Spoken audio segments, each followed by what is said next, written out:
welcome back to The Download. I'm Reid Mercer. This week's got a theme running under everything, even if the headlines don't say it out loud. Forbes just dropped its 2026 highest-paid podcasters list, and the names are the usual suspects. Rogan, a football tight end with impeccable timing, and a wellness guru turned mogul. But the number that matters isn't the paycheck. It's who actually owns the audience walking away with it. Then we've got 3 separate companies, a news network, a cable anchor, and a wrestling promotion, all making the same land grab for own distribution. And I'll tell you why that smells like radio consolidation from 30 years ago. There's also a video ad number floating around, $3 billion, that I want to stress test, because measurement in this business still doesn't add up the way people pretend it does. And we'll get into what happens when a show's entire value sits on one person's name, using a very public podcast exit as the case study.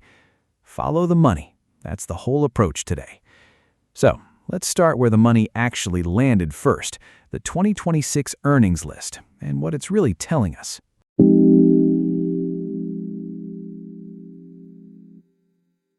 We want to hear from you. Submit questions via the web form in the description or give us a call at 747-234-2678 and leave your question.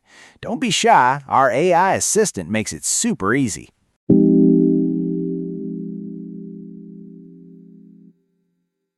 $82 million. That's Joe Rogan's number on Forbes' 2026 list. Inside Radio broke down the list this week, and the top 20 podcasters combined pulled in $638 million.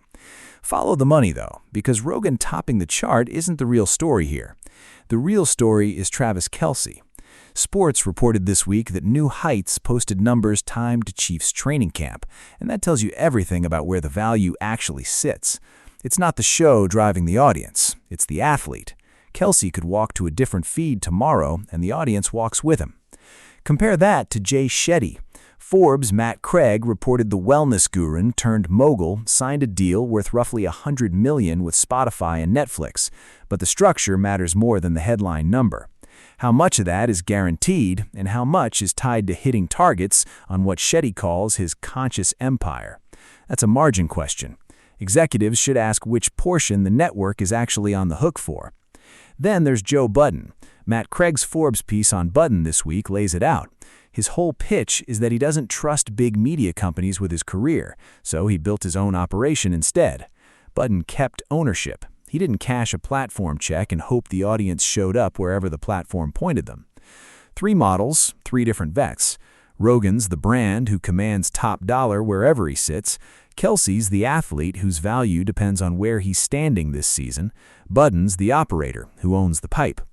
So here's what I'd want my team asking Monday morning. When you're paying for a personality, are you buying the audience or are you renting it for as long as that personality feels like showing up? And if the answer's renting, what happens to your P&L the day that personality decides to build their own thing, the way Budden did? So is that exact fear, paying 9 figures for an audience you don't own, why networks are suddenly racing to build subscription channels and owned pipelines around content that can't just walk out the door?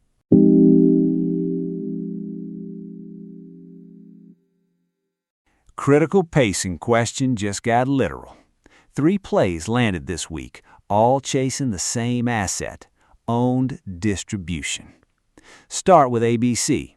Podcast News Daily reported the network built 2020 True Crime Plus, a paid subscription channel on Apple Podcasts, wrapped around decades of true crime archive. Notice what they're monetizing: the back catalog. 20 years of 2020 segments sitting in a vault just became a recurring revenue line. Real Screen covered the same launch: exclusive content, archive access, subscriber perks. That's the model. Take content you already own, meter the door. Now compare that to Don Lemon. The Hollywood Reporter's Caitlin Houston reported Lemon signed with Libsyn specifically to build a network, adding outside creators and chasing distribution on news channels. He's building his own pipes instead of renting somebody else's platform. And then there's wrestling. Barrett Media quoted Tony Khan saying an AEW podcast network is coming. tied to the promotion's content growth. Different audience, same instinct. Own the vertical before someone else prices you out of it. I've seen this movie. 1990s radio. Every group, Clear Channel, Jacor, Chancellor, raced to buy up stations before consolidation caps changed the math on carriage fees. Whoever owned the signal set the price. Whoever rented it paid whatever the owner asked at the next renewal. Audio's running the same play now, with subscriptions and networks instead of station licenses. ABC owns the archive. Lemon's trying to own the pipes. Khan wants to own a genre. My Monday morning flag for executives: audit what you actually own outright versus what's licensed or platform dependent. If Apple or Spotify reprices carriage the way cable did to networks in the 90s, who's exposed? The renters, every time. Which raises the money question underneath all of it: subscriptions versus ad dollars. $3 billion in video podcast ad spend is up for grabs right now, and nobody's measurement stack agrees on how to count it.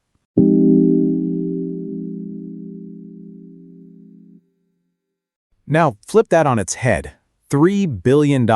That's the number Media Post's Wayne Friedman put on U.S. video podcast ad spending this week. Sounds huge, right? Except ask the question I always ask first. $3 billion of what exactly? Video podcast ad spend gets counted differently depending on whether you're measuring impressions on YouTube, completed views on Spotify, or a pre-roll baked into an audio feed that happens to have a camera pointed at the host. Nobody's using the same ruler, and when nobody's using the same ruler, guess who benefits? The platform selling the ad, not the buyer trying to figure out what they actually paid for. Here's what makes it messier. Inside Radio and Podcast News Daily both flagged the same MRI Simmons study this week. Podcast listening now reaches 89 million U.S. adults monthly, and a growing share of them bounce between the audio and video versions of the same show. Think about what that does to frequency capping. I hear your ad on the drive home, then see it again on the YouTube version that night. Does that count as one impression or two? Most ad servers count it twice. That's arbitrage dressed up as reach. Smart buyers already know this. They're asking their agencies for deduplicated cross-platform numbers before signing off on next quarter's spend. If your team isn't asking that Monday morning, somebody else's is. So where's the money actually landing while measurement catches up? Physical space. Yahoo's Genevieve Walker got inside Jay Shetty's new Netflix-adjacent studio, built nice enough by her account to host Oprah and Lucy Hale on camera. That's not a podcast set. That's a television production budget wearing a podcast credential, because whoever wrote that check believes video is where the ad dollars, real or inflated, are going to land. The $3 billion figure might be soft. The behavior behind it isn't. Money's moving toward video capture, cross-platform reach is getting sold before it's properly counted, and studios like Shetty's are getting built regardless. Which raises a different question. Forget the math for a second. Who's actually irreplaceable in this business when the format keeps shifting under them?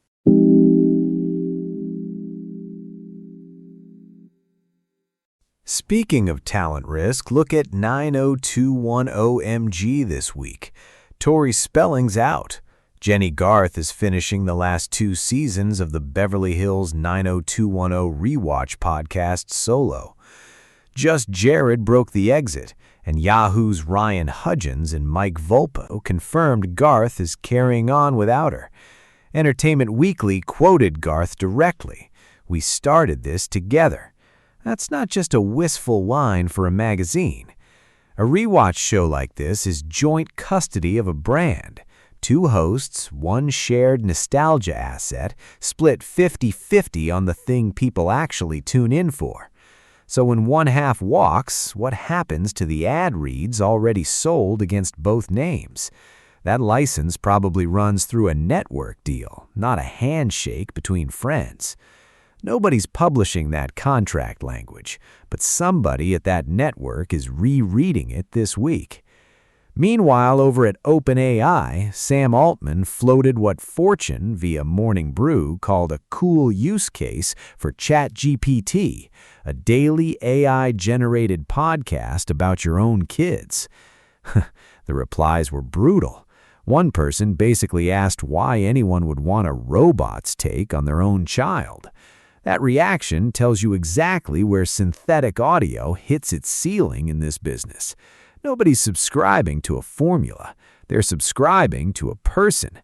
You can't automate a fan base's trust in a face they've followed for years. That gap is the entire premium this industry pays for. So run the tape back on everything we covered this hour.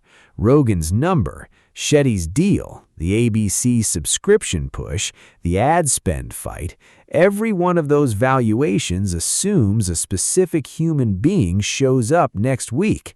Tori Spelling didn't show up this week. A 9-figure media deal doesn't have a line item for that. If you're structuring one of these deals, ask what happens contractually the day the talent doesn't renew. Check the contract for a key person clause before the next renewal cycle.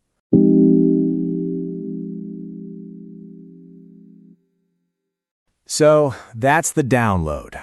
If there's one thing worth carrying into your Monday meetings, it's this. Budden built his own model instead of renting a platform's audience. Kelce, Shetty, even Rogan, they're valuable because people follow them, not the feed they sit on. Ownership beats rental every time. That's the real story under all these deal numbers. Anyway, if this episode saved you from nodding along in a room full of people who hadn't thought about unit economics, forward it to a colleague. That's the best compliment we get. Tips, feedback, deal intel, the download at heymato.com. We read everything. Subscribe, leave a review, tell a friend who still thinks downloads equal listeners. Thanks for spending this time with me. I'm Reid Mercer. Talk to you next episode.